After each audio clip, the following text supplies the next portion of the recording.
ہمارے ساتھ ہیں جامی چانڈیا صاحب، سینئر تجزیہ نگار ہیں. Thank you so much for joining اس.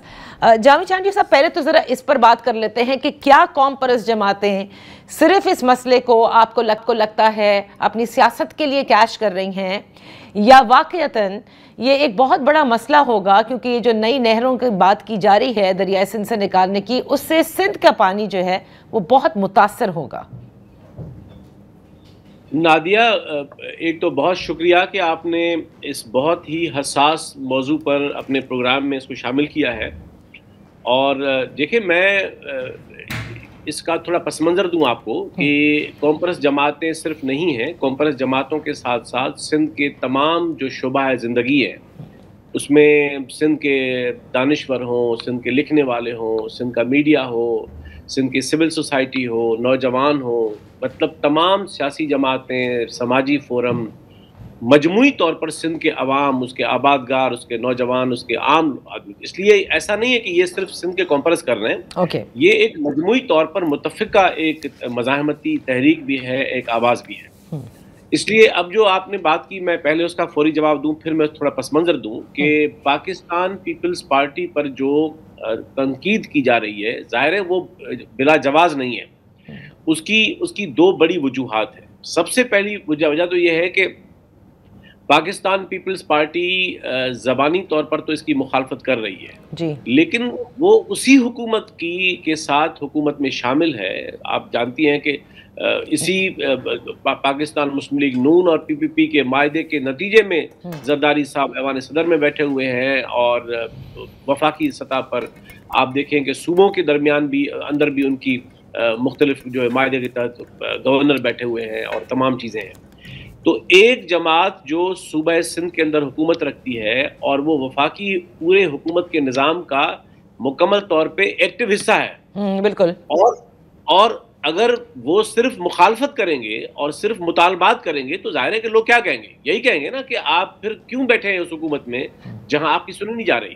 تو اس لیے سندھ کے لوگ پاکستان پیپلز پارٹی پر شدید تنقید کر رہے ہیں کہ زرداری صاحب کی مخالفت ناکافی ہے اور سندھ حکومت کی مخالفت ناکافی ہے. اصل بات یہ ہے کہ آپ اس بات کو یقینی بنائیں کہ یہ کینال نہیں بنیں گے اور سندھ کے ساتھ زیادتی نہیں ہوگی. اچھا جامی چانڈیا صاحب، ایک چیز بتائیے نا، آپ نے کہا کہ بالکل درست فرمایا کہ پاکستان پیپلز پارٹی کیونکہ وفاق میں حکومت کا حصہ ہے، لہٰذا بات صرف مطالبات سے نہیں بنے گی بلکہ اس بات کو یقینی بنانا ہوگا. لیکن جس وقت یہ پورا پروجیکٹ تھا، اس کے لیے یہ کہا جا رہا تھا کہ دیکھیں جو فلڈ واٹر ہوگا اس کو ڈائیورٹ کیا جائے گا ان کنالز کے ذریعے ٹو چولستان، جو بنجر زمین ہے اسے زرخیز کرنے کے لیے، صرف اور صرف سیلابی صورتحال میں، عام دنوں میں تھوڑی. اوکے، اب مجھے نادیہ دیکھیں، میں آپ کو یہ بات بتاؤں کہ آپ کو پتا ہوگا کہ یہ جو گریٹر چولستان کینال کا منصوبہ ہے، اس کے یعنی ریگستان اور صحرا کی 60 لاکھ ایکڑ زمین آباد کرنے کا منصوبہ ہے. اب صوبہ سندھ اس وقت جو پورا جو پاکستان کا دوسرا بڑا صوبہ ہے، زراعت کے اعتبار سے بھی، آبادی کے اعتبار سے بھی، پورے صوبہ سندھ کی جو زمین اس وقت کاشت ہو رہی ہے وہ 72 لاکھ ہو رہی ہے دونوں موسموں میں. تو ایک پورے پاکستان کے دوسرے بڑے صوبے کی زمین کاشت ہو رہی ہے 72 لاکھ اور 60 لاکھ ایکڑ آپ کو، اور آپ جو ہے وہ فلڈ کے پانی سے آباد کریں گے 60 لاکھ، وہ بھی ریگستان کے. دوسری بات رکھیے، یہ جو گریٹر چولستان کینال کی طرف جو پانی لانے کی بات کی جا رہی ہے، کہہ رہے ہیں کہ ہم ستلج سے پانی لیں گے. بھائی ستلج کا دریا تو آپ بیچ چکے ہیں 1960 میں، راوی، ستلج اور بیاس آپ ہندوستان کو بیچ چکے ایوب خان کے دور میں 1960 میں، اور اس زمانے میں تھا 1 یونٹ، ہم تھے ہی نہیں، صوبہ سندھ تھا ہی نہیں. تو اس لیے ایک وہ دریا جو ڈیڈ ریور ہے پاکستان کے اندر، جب کبھی 10 12 15 سالوں کے بعد کوئی سیلاب آتا ہے تب ہندوستان پانی چھوڑتا ہے اس ستلج کے اندر. ہوگا کیا کہ خدشہ یہی ہے کہ یہ توساں پجنت کے ذریعے ہی پانی آئے گا ستلج کے اندر دریائے سندھ سے. اور نادیہ، میں آپ کو اس کی ایک اور مثال دے دوں کہ جب سندھ یہ کہہ رہا ہے کہ یہ ہماری زندگی اور موت کا مسئلہ ہے، تو اس کا میں تھوڑا سا پس منظر دے دوں آپ کو. دیکھیں، انگریز کے دور سے 1859 سے پنجاب کے اندر آبپاشی کے منصوبے بننا شروع ہو گئے. صحیح.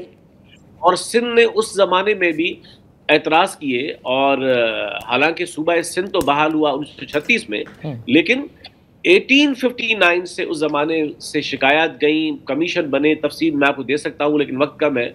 پاکستان بننے کے بعد بھی وہ منصوبے جاری رہے. صوبہ سندھ کے اندر جو پہلا منصوبہ انگریز دور میں بنا وہ تو 1923 میں بنا سکھر بیراج کا، اور پنجاب کے اندر جو اپر رائپیرین ہے اس کے اندر وہ منصوبے ناجائز بنتے گئے.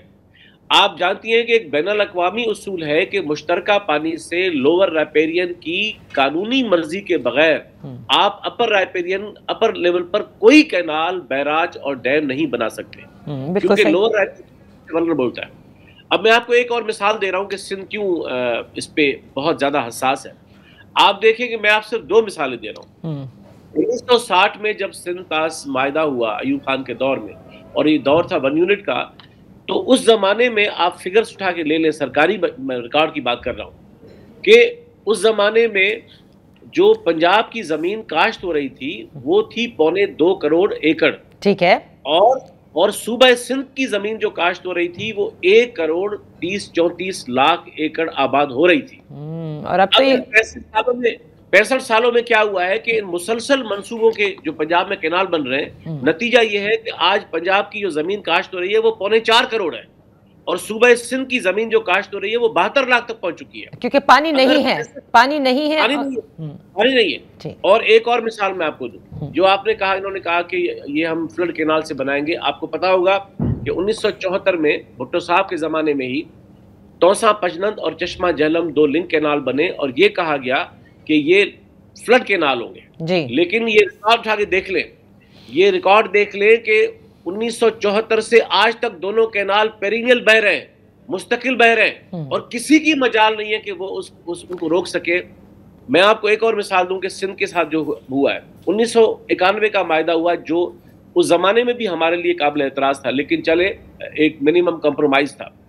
1991 کے ایکارڈ کے تحت جو منیمم پانی جانا تھا ڈاؤن اسٹریم کوٹلی سمندر میں، وہ نہیں پانی جاتا، اور نتیجہ یہ ہے کہ ہمارے ٹھٹا اور بدین کی جو زمینیں ہیں وہ 13 لاکھ ایکڑ زمین سمندر نگل چکا ہے، اور تقریباً 13 لاکھ ایکڑ وہ خراب کر چکا ہے. ایگزیکٹلی، وہ پوری سالٹ ہے. اگر اس بیلٹ پہ جا کے دیکھا جائے تو پوری زمینوں کے اوپر آپ کو پورا سالٹ نظر آتا ہے. سوال یہ ہے کہ جس طرح سندھ کے اندر یہ ساری صورتحال ہے کہ ہم 1960 میں زمین کاشت کر رہے تھے 1 کروڑ 34 لاکھ، اور آج کاشت کر رہے ہیں 72 لاکھ. صحیح. اور اگر آپ کے اس طرح کینال بناتے گئے تو پھر اگلے 30-40 سال میں تو سندھ ایک ریگستان ہوگا. اچھا، because I have very little time, اور چانجی صاحب ہم اس کے اوپر بڑے تفصیل سے بحث ضرور کریں گے، لیکن میں چاہتی تھی کہ آپ کی انپٹ اس پہ ضرور آئے. جسٹ لیٹ می نو کہ آپ سمجھتے ہیں کہ یہ جو ایک متفقہ تحریک چلائی جا رہی ہے اس وقت سندھ میں، جس میں آپ نے ذکر کیا کہ تمام شعبہ زندگی سے لوگ موجود ہیں، اس کو کس حد تک لے کر جائیں گے؟ بیکاز ابھی تک مشترکہ مفادات کونسل میں اس پر کوئی بحث نہیں ہوئی ہے، اور لگتا یہی ہے کہ یہ پروجیکٹ بنے گا. دیکھیں نادیہ، جہاں تک صوبہ سندھ کے لوگوں کا تعلق ہے وہ تو کسی بھی حد تک جائیں گے، پرامن جمہوری انداز سے اس تحریک کو چلا کے آگے جائیں گے. یہ خاموش والی تحریک نہیں ہے، کیونکہ یہ لائف لائن ہے. یہ زندگی اور موت کا مسئلہ ہے سندھ کے لیے. اور میں یہ آخر میں یہ بھی کہوں گا کہ آپ کے پروگرام کے توسط سے کہ دیکھیں، آصف علی زرداری ہوں، بلاول بھٹو زرداری ہوں، یا پاکستان پیپلز پارٹی ہوں، آپ کے اختلافات اور مطالبات سے سندھ کو سروکار نہیں ہے.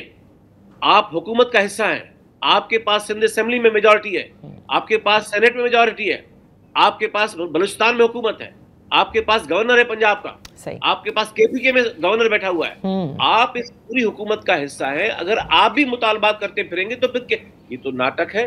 اس لیے سندھ کے لوگوں کو پاکستان پیپلز پارٹی سے یہ چاہیے کہ وہ اس منصوبے کو رد کرائیں. اور اسی طرح پاکستان مسلم لیگ نون، میں آپ کو مثال دوں، 91 کے زمانے میں بھی نواز شریف صاحب نے کالا باغ ڈیم کا اعلان کیا تھا، لیکن صوبہ سندھ کے لوگوں کی تحریک کا نتیجہ تھا کہ ان کو پیچھے ہٹنا پڑا تھا.